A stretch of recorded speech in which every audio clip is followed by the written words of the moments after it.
J'ai représenté un cône que j'ai sectionné par un plan parallèle à sa base. Vous voyez que je peux déplacer mon plan et on s'intéresse à la nature de la section obtenue.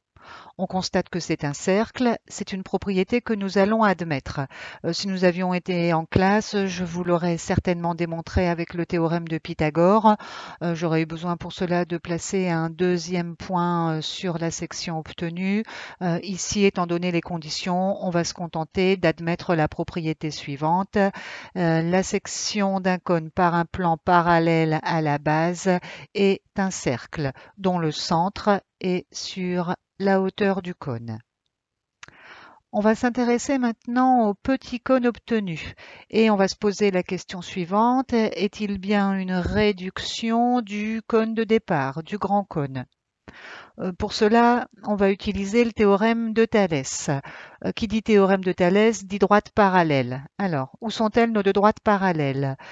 Sur notre dessin, on a la droite O'M' qui est parallèle à la droite OM. En effet, je vous rappelle qu'SO est la hauteur de votre cône. On a donc SO perpendiculaire à OM.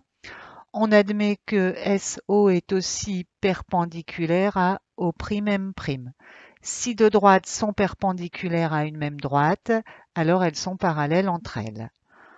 On a maintenant toutes les conditions pour appliquer le théorème de Thalès dans le triangle SOM'. Et voilà ce que ça donne. Donc mes deux droites sécantes, O'O et M'M qui sont bien sécantes en S, mes deux droites parallèles. Je peux donc appliquer le théorème de Thalès et j'en déduis que SO' sur SO égale SM' sur SM égale O'M' sur OM. Qu'est-ce que cela signifie? Ça signifie qu'il y a proportionnalité entre les deux hauteurs, la petite hauteur et la grande, qu'il y a proportionnalité entre SM' et SM. Alors je ne sais pas si vous vous souvenez, mais on appelle SM' une génératrice du cône. C'est un segment qui joint le centre à un point de la base.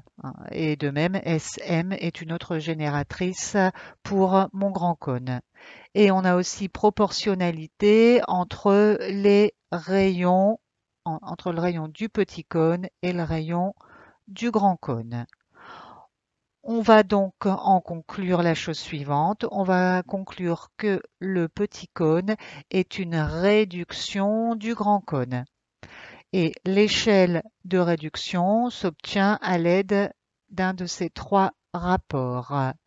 SO' sur SO, SM' sur SM ou O'M' sur OM. C'est en fonction de l'énoncé et des données du problème que vous choisirez l'un ou l'autre. Petite remarque, on ne voit peut-être pas mon S de trois rapports, mais il y est, je vous l'assure. Sur ce, je vous dis à bientôt les élèves.